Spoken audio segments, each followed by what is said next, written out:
She was frozen and forgotten in a glass cell. But one human changed her fate forever.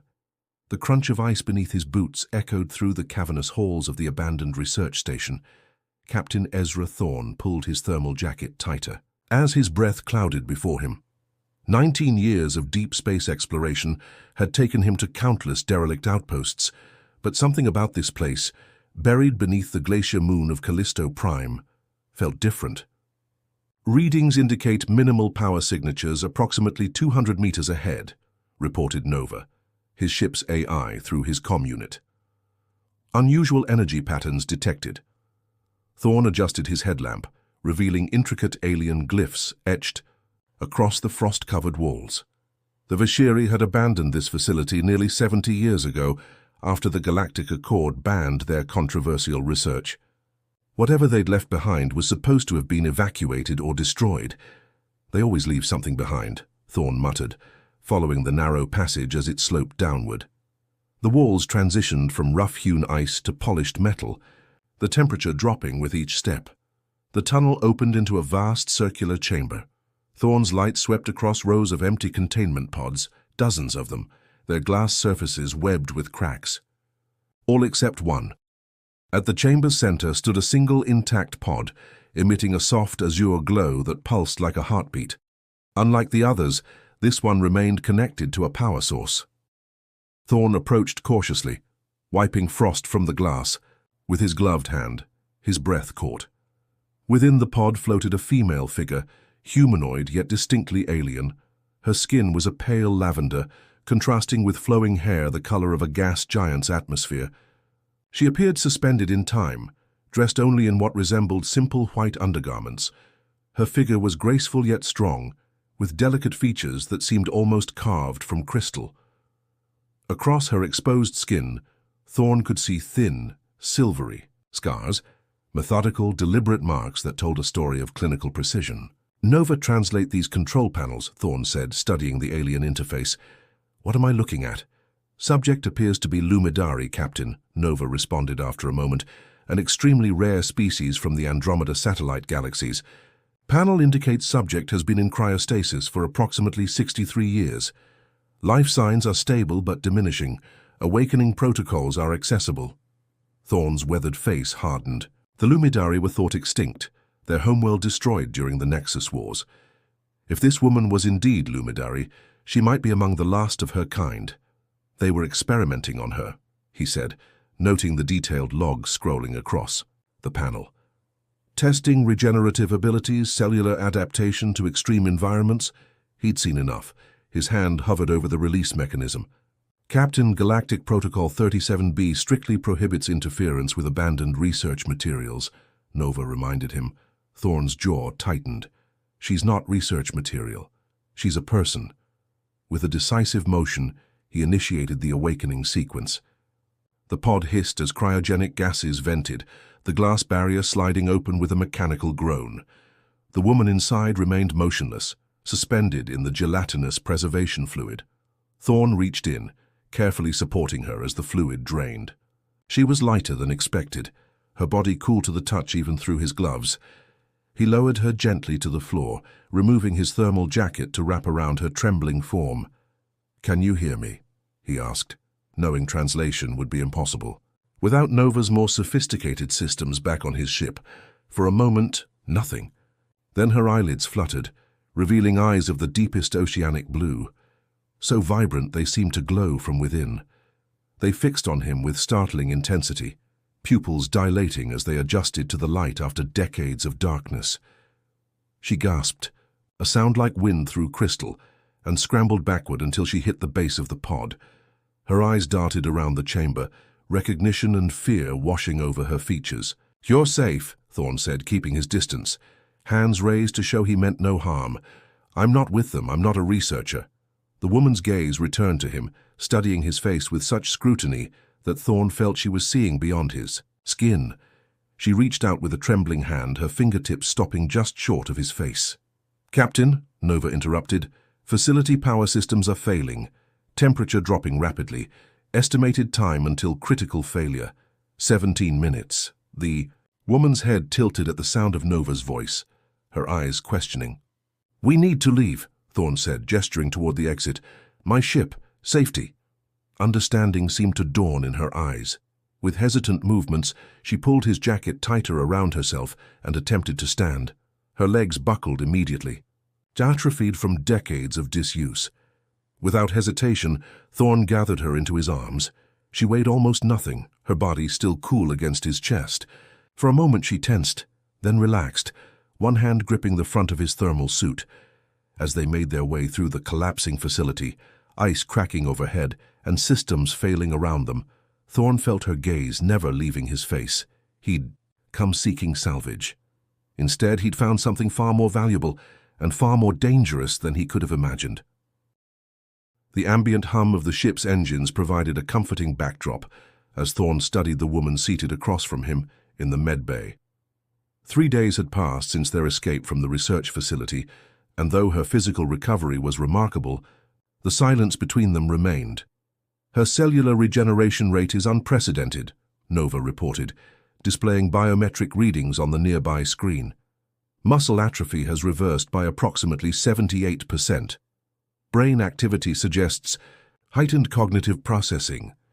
The woman, whom Thorn had taken to calling Liliana after a constellation visible from his homeworld, watched him with those penetrating blue eyes.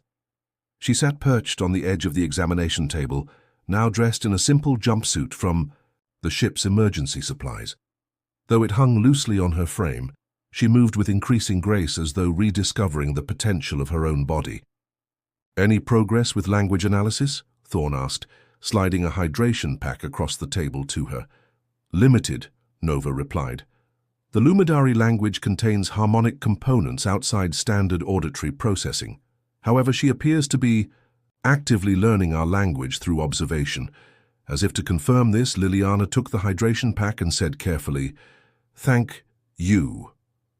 The words were accented, but unmistakable. Thorn couldn't help the smile that spread across his face. "You're welcome." Liliana mimicked his smile, though it didn't quite reach her eyes. Those remained vigilant, assessing. She pointed to herself and said a word, musical and flowing, impossible for him to reproduce. "That's your name?" Thorn asked. She nodded, then pointed to him with a questioning look. "Thorn," he said. "Ezra Thorn." "Thorn," she repeated, the R rolling differently on her tongue. Her hand moved to touch the scar that ran from his left temple to jaw, a souvenir from a pirate encounter in the Cygnus sector. He allowed the contact, watching as curiosity softened her features. "Captain," Nova interrupted, "incoming transmission from Helios Station. Admiral Blackwood requests immediate contact." Thorn's expression darkened. "Tell him I'm occupied with essential maintenance. I'll respond within 48 hours. Liliana withdrew her hand, sensing the shift in his demeanor. "Understood. However, the Admiral specified that your salvage mission had a 48-hour window. That window expired yesterday." "I'm aware," Thorn replied curtly. His arrangement with Helios Station was complicated. They provided clearance for his salvage, operations in restricted zones, and he provided them with a percentage of findings, human findings, alien technology, not living beings. Liliana stood, moving to the viewport that revealed the vast starscape beyond. Her fingers traced patterns on the glass, connecting invisible points between stars. Something about the gesture seemed both nostalgic and mournful. "Your home?" Thorn asked, joining her at the window. She shook her head slowly. "Gone," she said, the word heavy with meaning despite its simplicity. The ship's lights dimmed as they entered the shadow of Callisto, Prime's largest moon. In the darkened cabin, Thorn noticed something he hadn't before. Faint bioluminescent patterns beneath Liliana's skin, tracing what appeared to be her circulatory system. The glow pulsed gently with her heartbeat. "Beautiful," he said, without thinking. Liliana looked down at her hands, seeming to notice the glow herself. A complicated expression crossed her face. Shame, perhaps, or remembered pain. She quickly crossed her arms, hiding the glow against her body. "No," Thorn said gently. "Don't hide it."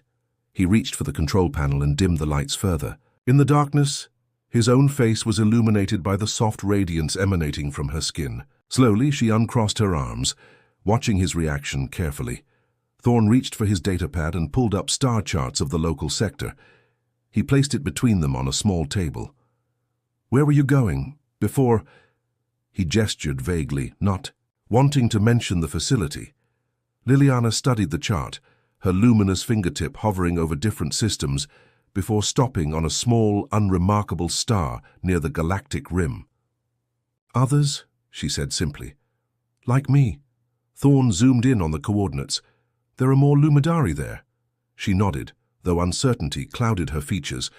"We can go there," he said, making the decision instantly, despite knowing it would mean breaking his contract with Helios Station. "I can take you." For the first time, genuine emotion transformed Liliana's face, hope, flickering like the light beneath her skin. She placed her hand over his on the table, her touch cool and electric. The moment was shattered by an alarm from the bridge. "Captain," Nova's voice was urgent. "Unidentified vessel approaching. Military-grade cloaking technology detected. They are scanning our ship." Liliana's grip on Thorn's hand tightened painfully, her eyes wide with fear. The luminescence beneath. Her skin flared brightly before dimming to almost nothing, instinctive camouflage. "They found me," she whispered, the words perfect in their terrified clarity. Thorn moved swiftly to the bridge, Liliana following close behind. The scanners showed a vessel twice the size of his own, its design unfamiliar yet distinctly predatory. "Evasive."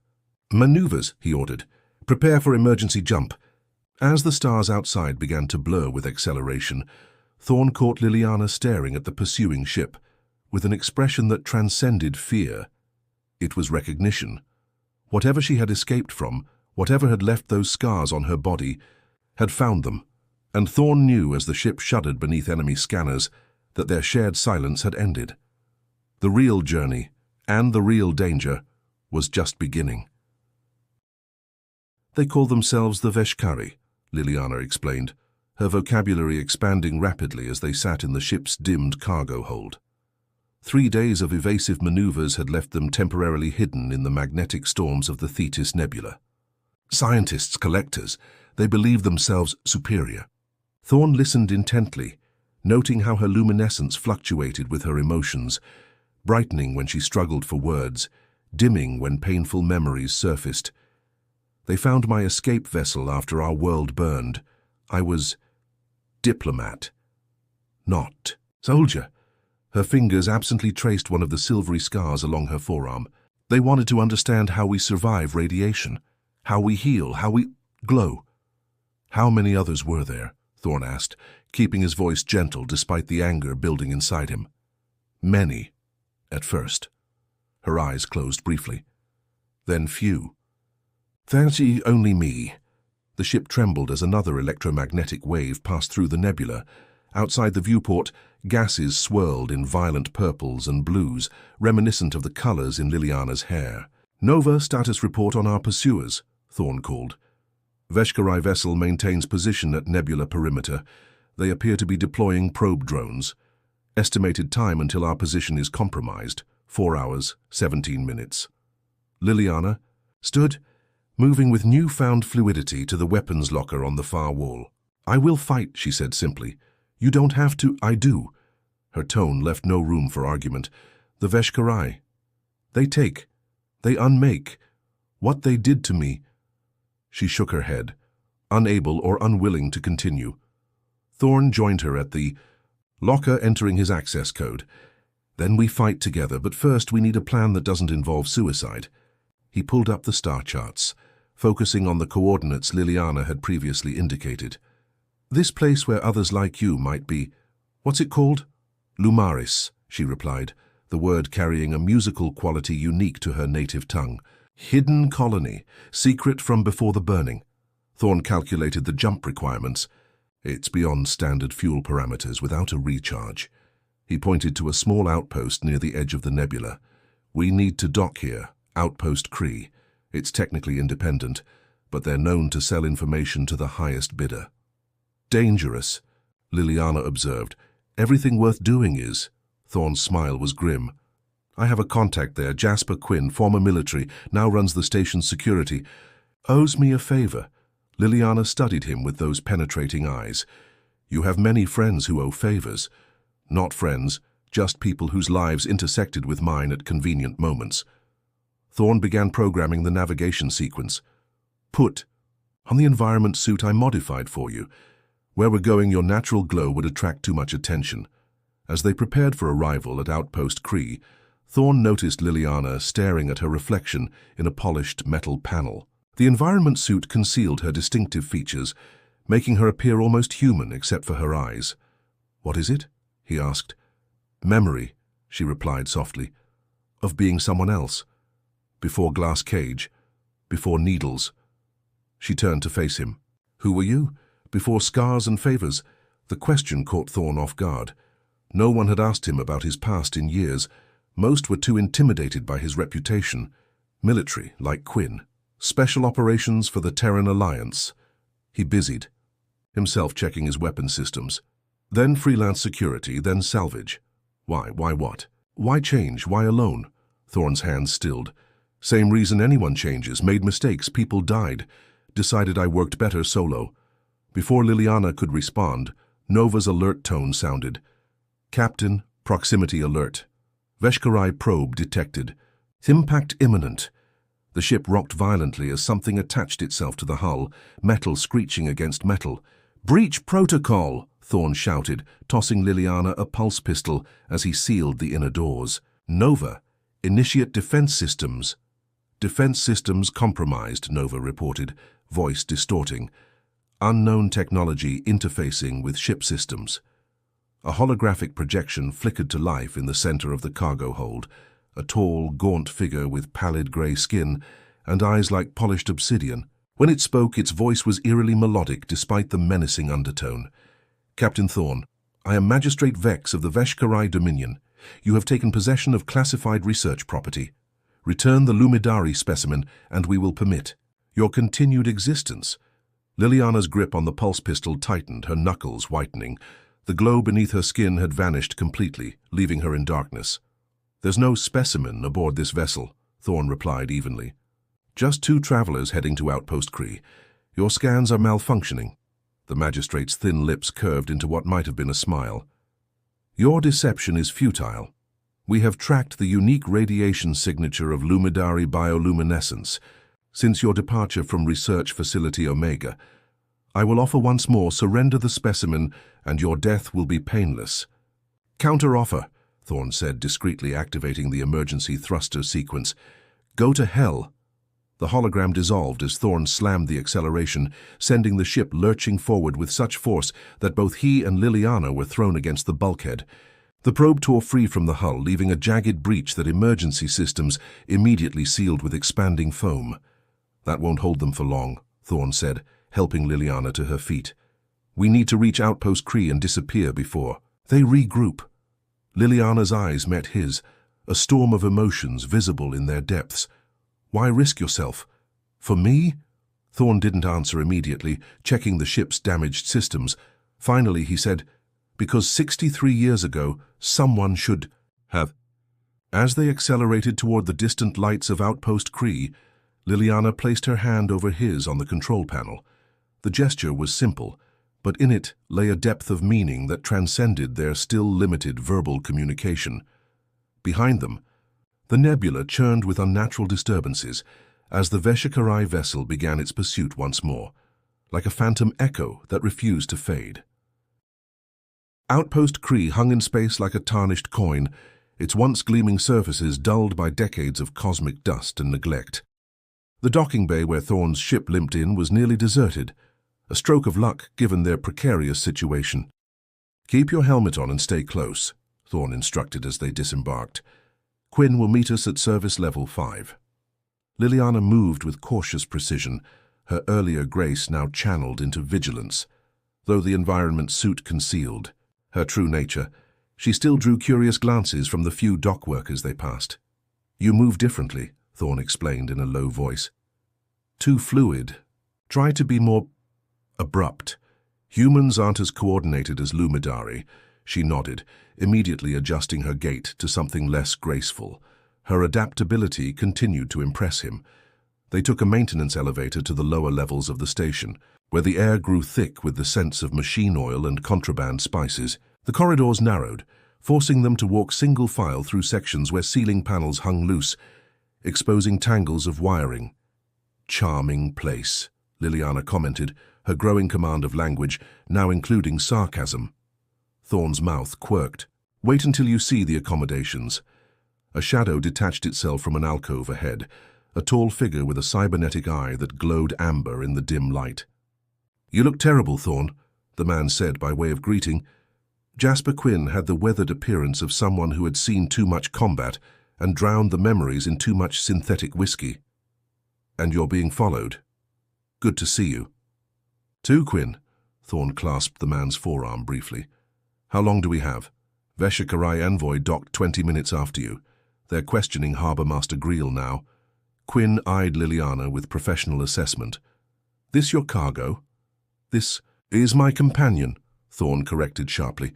"And we need fuel, repairs, and a clean exit trajectory." Quinn's cybernetic eye whirred as it focused. "Must be some companion to have the Veshkarai hunting you.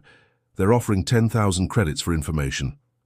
"I can offer you continued existence," Thorn replied pleasantly. "Remember Proxima Station." Quinn's organic eye narrowed. "Low blow, Thorn," he sighed. "Fine, I've got a maintenance bay off-grid. Can have you refueled in 3 hours, but after this we're square." As they followed Quinn through increasingly obscure passages, Liliana moved closer to Thorn. "He does. Not like me," she observed quietly. "Quinn doesn't like anyone, especially reminders of debts." "What happened at Proxima Station?" Thorn's expression darkened. "Pirates took the station. Quinn was security chief. I was nearby, had to make some difficult choices." "You saved him. More like we saved each other." Thorn glanced at her. "Sometimes survival creates stronger bonds than friendship." The eye. Maintenance Bay was little more than a pressurized cave, carved from an asteroid fragment that had been incorporated into the station's structure. Thorn's ship looked vulnerable with its panels removed, internal systems exposed as Quinn's technicians, a motley crew of various species, worked efficiently on repairs. 3 hours, Quinn reminded them, pointing to a small adjoining chamber.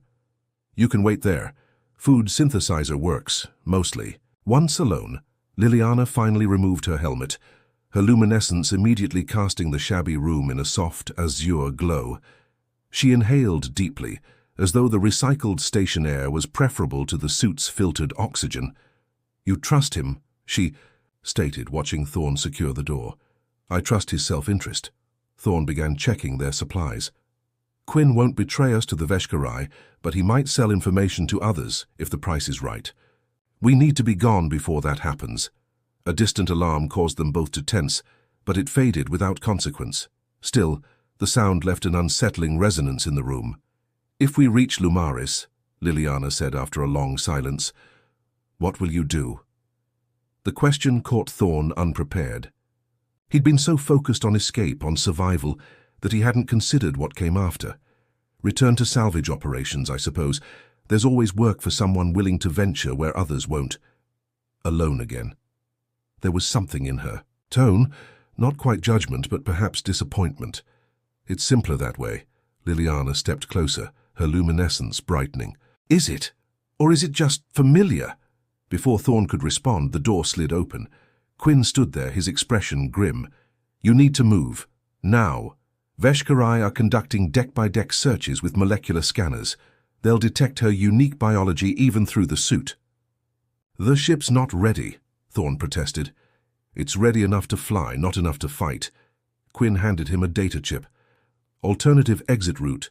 Maintenance tunnel that bypasses main sensors. Get to these coordinates in the Delphus sector. Smugglers. Haven called Venturi's Folly. Contact's name is Marita. Tell her I sent you." Thorn pocketed the chip, studying his old associate with suspicion. "Why the extra help?"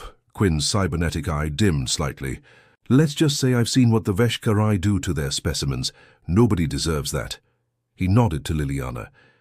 "Even non-humans." They moved swiftly through the station's arterial maintenance tunnels, encountering only automated systems and the occasional startled maintenance drone. Thorn's ship, though still bearing visible damage, hummed with restored power as they boarded. Departure sequence initiated, Nova announced as they strapped in. Warning. Multiple hostile vessels detected in immediate vicinity. The view screen showed 3 Veshkarai interceptors positioning themselves around the maintenance exit. They anticipated Quinn's route, Thorne muttered, rapidly recalculating their escape plan. Liliana's hands moved over the secondary navigation controls with surprising familiarity. Stellar cartography was my specialty, she explained, noticing Thorne's expression. Before. Together they plotted a desperate course, one that would take them perilously close to a nearby pulsar, using its radiation bursts as cover for their jump to lightspeed. As they burst from the station, alarms immediately blared as Veshkarai weapons locked onto them. The ship shuddered under the first volley, shields straining. Diverting power to forward shields, Thorne called, hands dancing across controls. Brace for acceleration. The stars stretched as they surged forward, the pulsar's deadly radiation, already visible as rhythmic flashes of blinding light ahead. The Veshkarai interceptors followed, firing continuously. They're herding us away from the pulsar, Liliana observed, her luminescence fluctuating with the pulsar's pulses. Thorne nodded grimly. They want you intact. A direct hit rocked the ship, sending sparks cascading from overhead panels. Damage. Reports scrolled across multiple screens. Jump drive damaged, Nova reported. Estimating 73% functionality. That'll have to be enough. Thorne locked eyes with Liliana. Ready? In answer, she reached across the console and placed her hand over his on the thruster control.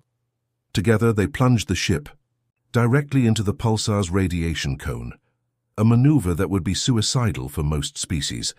The cabin filled with blinding light as radiation alarms screamed. Through squinted eyes, Thorne saw Liliana's skin absorbing the deadly energy, her entire body now incandescent, channeling the radiation harmlessly away from him. "Jump! Now!" she gasped, her voice strained but determined. Thorne activated the damaged jump drive. Space twisted around them as the engines screamed in protest. The last thing he saw before the jump completed was the pursuing Veshkarai vessels peeling away from the lethal radiation, all except one, which followed them directly into the pulsar's fury. Then stars smeared into streaks of light, and the familiar disorientation of faster-than-light travel enveloped them. They had escaped, for now. In the sudden quiet, Thorne turned to find Liliana slumped in her seat, her luminescence fading to dangerous dimness. He unstrapped himself and moved to her side, cradling her face in his hands. "Liliana, stay with me." Her eyes fluttered open, the blue now pale and clouded. "Protected you," she whispered. "Too much absorption." As her consciousness faded, Thorne held her close, feeling the faint, erratic pulse of her luminescence against his chest. They had survived the celestial storm, but at what cost? And more importantly, could she survive long enough to reach the sanctuary they both now desperately sought? The coordinates led to an unremarkable section of space, a small, dense nebula that appeared on no official charts.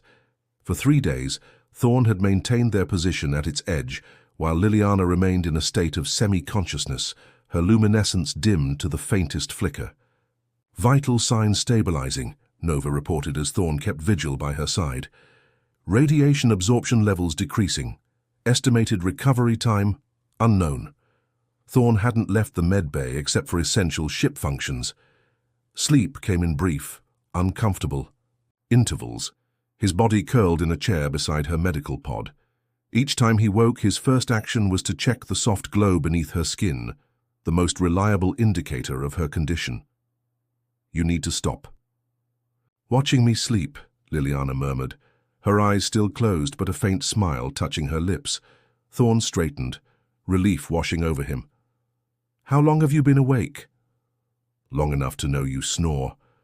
Her eyes opened, the blue brighter than it had been in days. "Have we arrived?"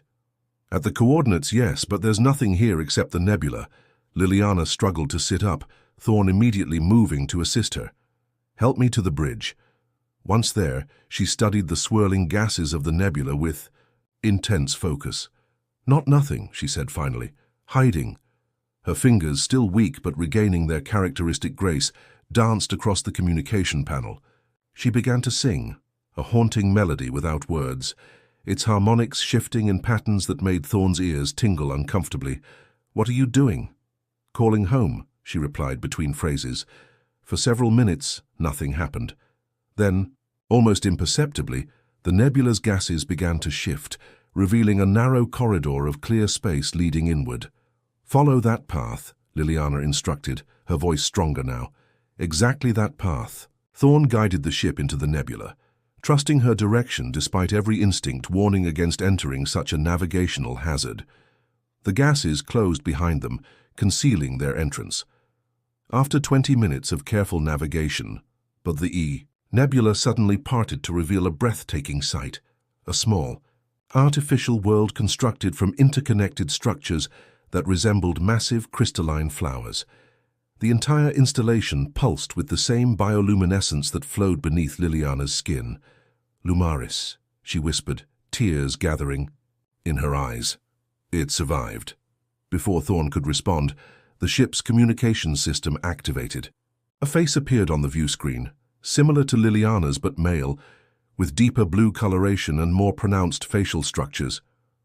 "Identifying signature recognized," the figure said, speaking the common galactic language with the same musical accent as Liliana. "Diplomat Naya Lil of House Sorin? This is impossible." "Talon," Liliana replied, her voice breaking.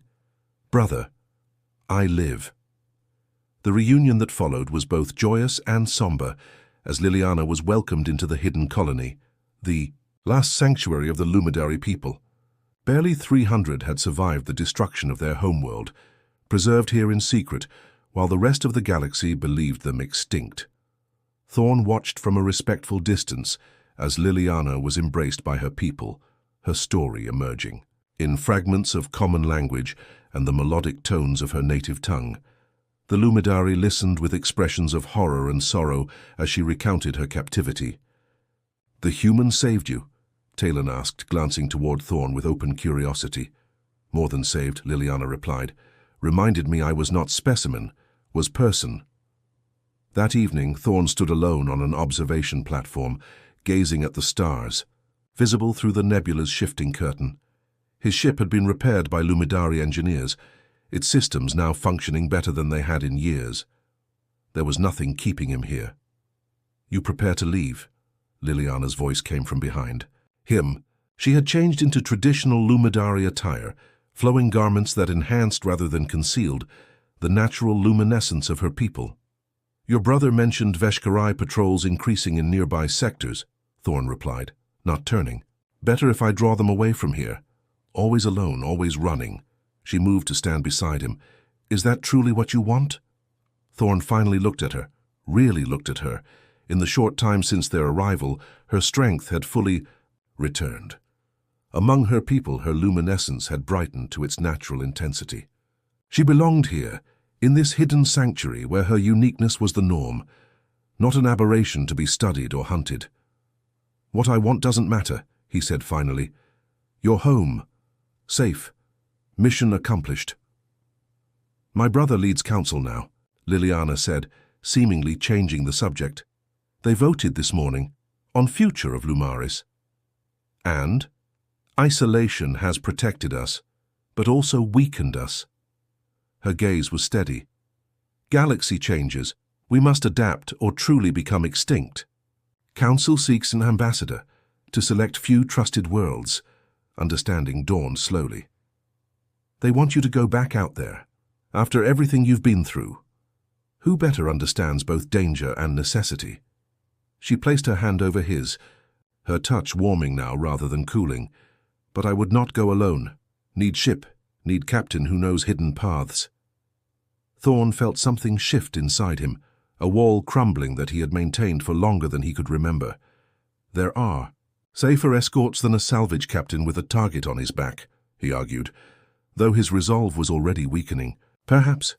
Liliana's luminescence brightened, patterns flowing beneath her skin in what he now recognized as an expression of emotion.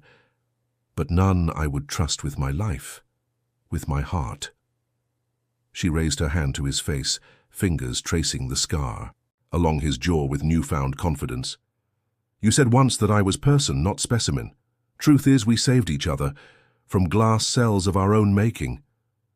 The kiss that followed was gentle at first, then deepened with a hunger born of shared survival and newfound possibility. Her luminescence flared brilliantly, encompassing them both in a cocoon of living light. When they finally parted, Thorn rested his forehead against hers. The Vesh-Karai will still hunt us, and Helios Station has probably put a bounty on me by now. Good, Liliana replied with unexpected fierceness. Let them come. We have outrun death before. We will again. 3 days later, a single ship departed from the hidden sanctuary, carrying not just the first Lumidari ambassador in 7 decades, but also a human captain who had finally found something worth more than solitude. As they accelerated toward their first diplomatic destination, a small Terran colony on the rim where Thorn still had contacts he trusted, Liliana joined him on the bridge. Her hand found his on the control panel, their fingers intertwining with familiar ease. "Ready?" he asked. Her answer came not in words, but in the resonant glow that passed from her skin to his, a connection that transcended species, language, and the vast star-filled void they now navigated together. Behind them, the nebula closed like a curtain, concealing Lumaris once more. Ahead lay uncertainty, danger, and the promise of new beginnings. For 2 beings who had been frozen in their own ways, one in a glass cell, one in self-imposed isolation, the universe had finally thawed, revealing not just survival, but the possibility of something far more profound. It was enough. It was everything.